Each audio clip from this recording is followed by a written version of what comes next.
Hi, I'm Andrew Stevenson, and in today's video, firstly, I'm going to make an apology for having a sexy voice.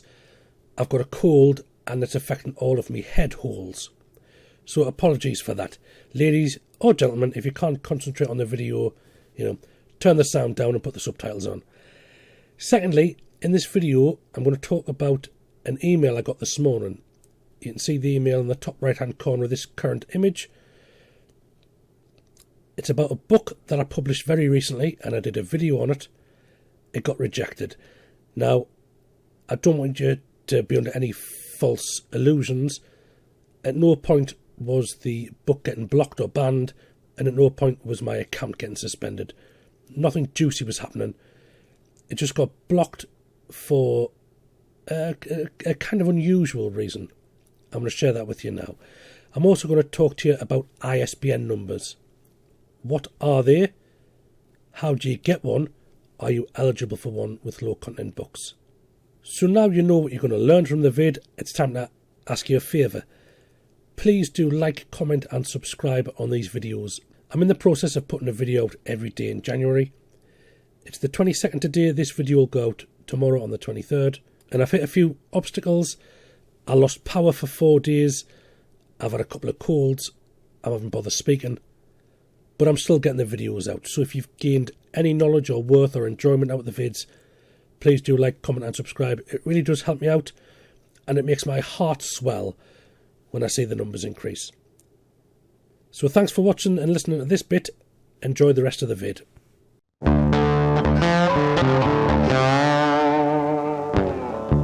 So when I opened the email, this is what I was confronted with.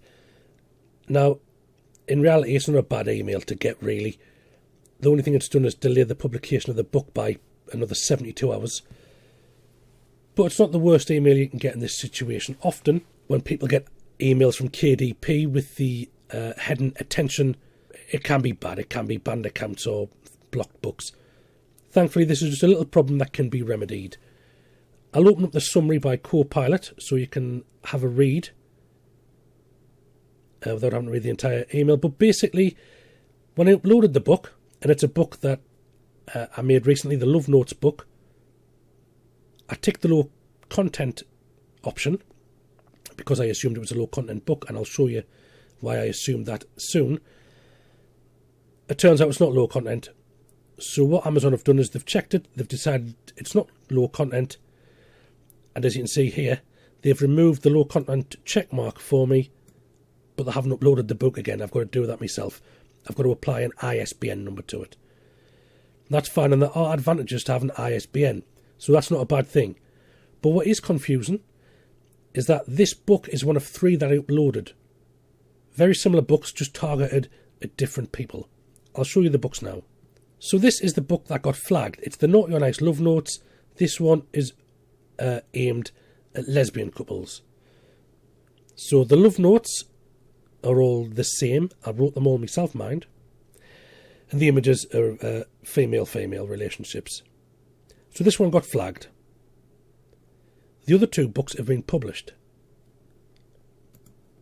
One of them is the same book but targeted at gay men. So the prompts are the same, the images are different. And then the 3rd book is targeted at male-female relationships. Again, the prompts are the same, but the images are different. So 3 technically, I don't want to use the word identical, but very similar books. One of them got flagged as not being low content, and 2 of them went through as fine. And like I say, it's not the end of the world, the ISBN number. It's a good thing in the long run. It's just held up the publication for a bit. And as we are not far from, I nearly said Halloween there, not far from Valentine's Day, it kind of cuts the selling period a bit. But it's fine. If it had happened a month ago, it would have been a good problem to have. So back to the email. It tells us how to remedy the problem, which is absolutely fine. But then there's a little section here saying, learn more about low content books. Now, I've only been publishing low content books for 4 years. It's about time that I learned something about them. So I clicked on the link, and it's very interesting. So this is what you get when you click that link. It's the page for the low content book help area in KDP Publishing. Now, this wasn't here all the time. Obviously, as low content books have become more popular, they've had to make this help section, which is fine. It's brilliant, very informative, and you should all read it. I'll link it below. So there's a little list of what's considered low content and generally not low content, although there are exceptions to these examples. The bit I want to show you is in the ISBN bit, because that's interesting. That's what's affected me. So the ISBN number is not assigned to low content books, and because my book's been flagged as not low content, it needs to have an ISBN number. For what reason, I don't know. You'd think it would be just as easy just to pass it through without an ISBN number. I don't know whether they cost KDP anything to create these ISBNs, but I can't imagine it making a huge difference to them. But to us as sellers, it can make a big difference. So I'll just quickly pop over to the KDP Create a Book section.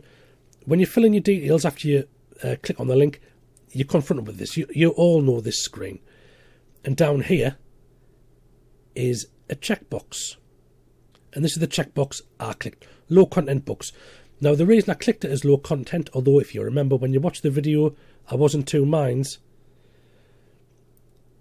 It said that pages are generally repetitive and designed to be filled in by the user. Now, these pages aren't necessarily repetitive, especially when you consider that colouring books and things like that aren't considered repetitive. But it is designed to be filled in by the user. And that's what threw me, that's what made me think low content, even though it's anything but. I think it's, in my eyes, it was better to go through as low content if it wasn't, rather than not go through as low content if it was classed as low content. It made sense in my head. And as you can see here, low content books have different ISBN and distribution options. Now that's important. So I clicked it as low content, and the next screen you get to for the ISBN option is linked to this. So low content books do not get assigned a free ISBN number from KDP. When I first started doing these books, they automatically got an ISBN number, probably because there wasn't so many low content books around. Now it's a full sector by itself. And what the ISBN number gives you in terms of benefits for you as an author, a book publisher, first of all, you get the look inside feature back in your book. Now the look inside feature was available in all low content books before they brought in the ISBN threshold. And what it was a way for the potential purchaser of the book to look inside the book, as the name suggests, and see what the interior was like. So they could look on the book and make sure that the diary was what they wanted, or the prompt journal had appropriate prompts in it for low content books. Obviously for high content books, you'd get a bit of the story.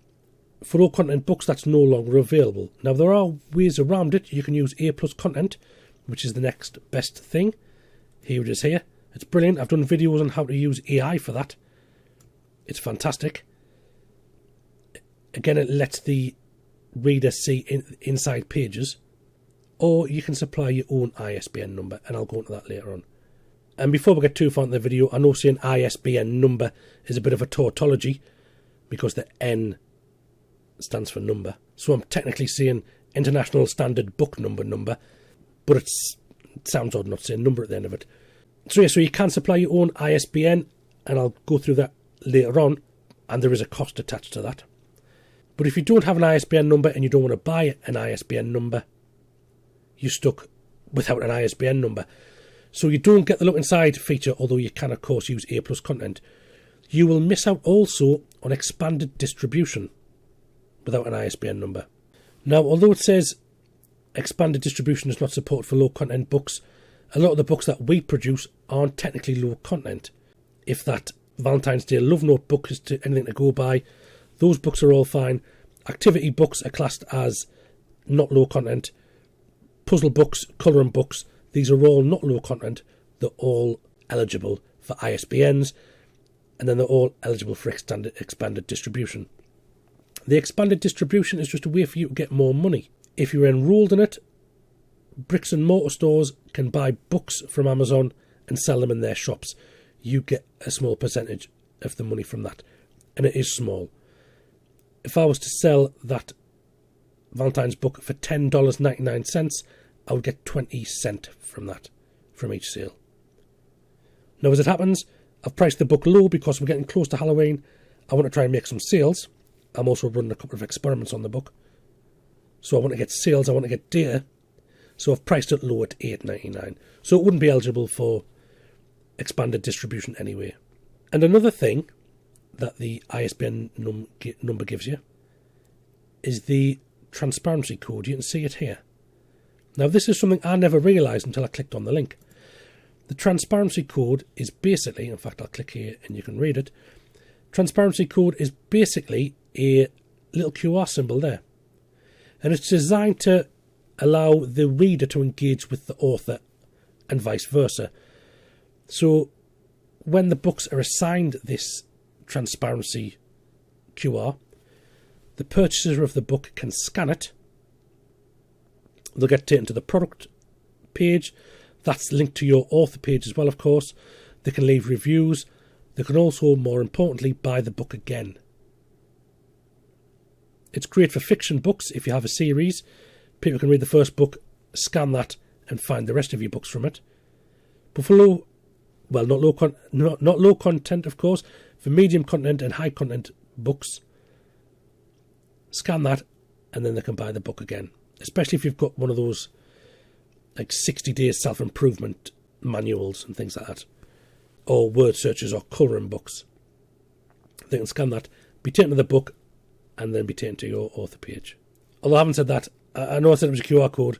If you read there, it's not a QR code, it's only scannable through the Amazon shopping app. But it looks like a QR code. So there are the 3 reasons why I'm not too fussed about this book being flagged for not being low content. I'll get all these benefits. The only negative is it's going to hold the book back by 3 days. You know, it's not the end of the world. Now, of course, the other option, apart from getting your book classified as not low content, you get an ISBN code. Publishing the book without an ISBN code, which is absolutely fine and legitimate. The other option is to provide your own ISBN code. And if you do that, you get access to these advantages here. If it is low content still, you will not get the expanded distribution. So if you take that low content book, you'll not get the expanded distribution regardless if you had the ISBN or not. But you will get the look inside feature and you will get the transparency code. So if you have an ISBN number, you get advantages. Now the question is it worth it? Because it does come with a cost, as I mentioned earlier. And what is that cost? £80 in the UK. In the US, it says $125 there. You might find it cheaper. These are just generic articles from book websites.